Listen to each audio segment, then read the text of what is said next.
Hello, Mikel. Hi. Achieved so much as a player and a coach already, but this is your debut as a Champions League manager. Can you sum up how you feel? Well, proud and excited, I would say. It's been a long time for the club since we haven't been in the competition, and obviously it's the first time for me as a manager as well, so really looking forward to it. Do you sense that's the case all around this training ground, because it has been a relatively long time for a night like this to come again? Yes, and we've been chasing it and fighting for it, and now we've got it. And now we have to make the most out of it, and it starts at home. And I'm sure all our supporters are going to be really excited about it, and it's to manage that and as well to enjoy the challenge. I know Gabriel Martinelli at training that I saw today. How is he? Yeah, he felt something in his hamstring, and we need to do some further tests to assess if there is any big damage or not. But yeah, he will be out for tomorrow's game, that's for sure. And with the North London derby coming up, fast, is he likely to be available for that It's game? a possibility. We don't know yet. As I said, we need some more tests and then see what happens. If I was to ask you who's going to start up front or in midfield or in defence, you wouldn't tell me. If I asked you who's going to start in goal, will you tell me? Same answer. Okay, Bradley. Thank you. Hi Mikel. Hi. Hope you're well. When you see the other groups that some of the other English sides face, maybe Newcastle, are you confident with this Arsenal side that you can progress from this group? Well, that's what we want to do, but this is football, and tomorrow we're going to play against a really good team that they haven't lost a game, and they have won the majority of the game, and they are used to winning like every other team that is in the Champions League, and it will be a really tough test, I'm sure about that. This is quite a relatively young Arsenal squad, and for most of them it will be their first experience of playing in the Champions League. But to have people like Jorginho and Havertz who've won it before, and the likes of Partey and Zinchenko and Jesus, how important is their experience going to be in these opening games? It's great to have that mixture, and the excitement that created to play for the first time, I sense it. There are players that they played for many years, some of them they won it, as you said.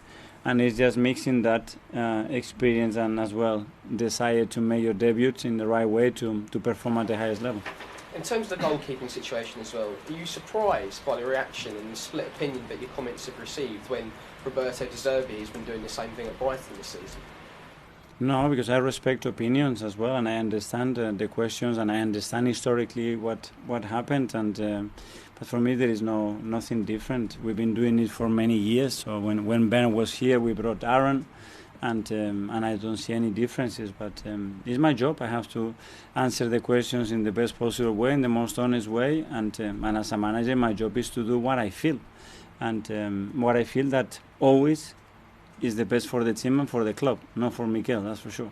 And lastly, the atmosphere at the Emirates this season has surely got to be the best in the Premier League. Yeah. How important are the fans going to be, and what sort of role are they going to have to play in these group games? We will see tomorrow night, but I'm sure it will be incredible atmosphere. It will create a special night. I played a few of them with the club, and I have beautiful memories about them, so waiting for it. Best of luck tomorrow. Thank you. Thank you. Eric from TV2 Norway. Yeah, from TV2 Norway. And finally back in the Champions League, can you try to describe the role that Martin Ødegaard has had in this rebuilding process of this club? Well, he's our captain, a really important player for us, and a player that has developed, evolved, and been in this journey with us together now for a few years. He's been instrumental in everything that we've done, starting for building the culture that we wanted, recruiting the profile and the players with the right specificity to play the way we want to play, and obviously the level that he has performed at in a really consistent way, I think. Ibrahim from GN. Mikel, Mohamed Nini, the only player remained in the last Champions League campaign. He back to the training today. He's still young though. What He's in a good place. Obviously, it's been a while, and it's been a very significant injury. But I think he's in the last stages of that rehab process. He's been training now for almost 2 weeks with the team, and he's in a good place. And it's always great to have him around. The experience of the player.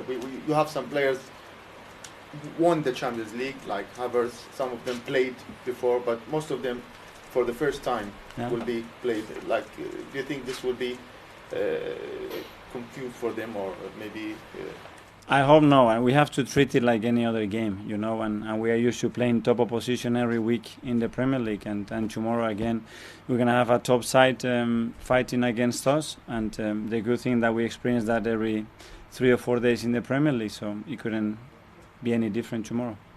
Mark from PA? Hi, Mikel. Just back on the goalkeeper situation. What kind of response have you seen from Aaron since you dropped him back? Honestly, I don't want to talk about the response of every single player in the squad, whether they play or not. Sorry. Thank you. Okay, Jordan from the Athletic? Mikel, Fabio obviously came into midfield at Goodison at the weekend after some strong substitute appearances. He looks like a much more confident player the last few weeks. Yeah. Just talk about why we're seeing that now.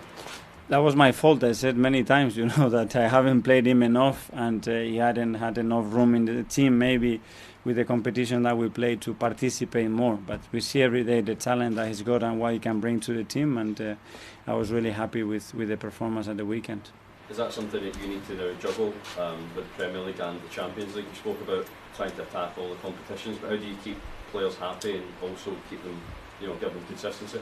Players to be happy, they have to play, and they have to feel important, they have to feel valued, and they have to feel that we trust them. It's the only way to do it, and I will try to do that in the best possible way, maximizing them to get the best possible performance. That's it.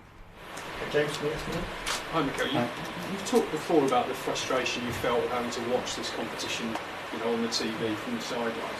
Can you tell us about, are there any particular moments from last season or the year before where you've watched it or you wish we were part of it? Every time that I watch it and we weren't there, I felt it. And I think you put pressure on yourself, This club has to be in Champions League, and when I have the job that I had, I feel extremely responsible to try to bring the club to the biggest stages, to the biggest tournament, and then be fighting for them. And it was a process, but we are here, and now we have to make the most out of it. You obviously missed out on it a couple of years ago, right near the end of the season. How much of that sort of journey from there to now kind of moving you forward? Well, I think it's a learning process always. When you don't achieve what you always have in your hands, you have to take some learnings and some lessons from it. I think we did, and we got better as a team, and we did the right things as well to improve the squad, and now we are here, and I think we fully deserve to be here. Okay, last couple in the live section. Tom from Football London. Hi Mikel. Hi. Of course, under your tenure at Arsenal, there's been the record against Villarreal and Olympiacos and Sporting games, which Arsenal were obviously favourites in. Do you feel like you've got something to prove in Europe now this season? Well, every day you have something to prove. At elite sport, that's the thing. Then tomorrow you have to prove. I have to prove that we have prepared the best possible way, and we are giving the players the best possible chance to play as good as we possibly can to win the game. That's the reality in the sport. And it was interesting listening to your thoughts after the game against Everton about the goalkeeper situation. I'm curious to know, what stylistic differences do you see between Ramsdale and Raya that would make you choose one over the other in a different game? It's something that I'm not going to get into it. I don't speak about how different Eddie is to Martinelli or to Reece Nelson or to whoever. Every player has a different personality, different characteristics. Okay, finally last section goes to Rodrigo from Paramount Central America. Hola Mikel, aquí. Hola. On PSV, just finally, I just wonder if you know the Mexican player Chucky Lozano. Where are you from? If he's dangerous, Chucky Lozano from Mexico? Yeah, every player is dangerous at this level, and tomorrow we'll have a lot of things that we have to control, but I think the main thing is that we focus on ourselves and we play at the level that we have to play to earn the right to win the game.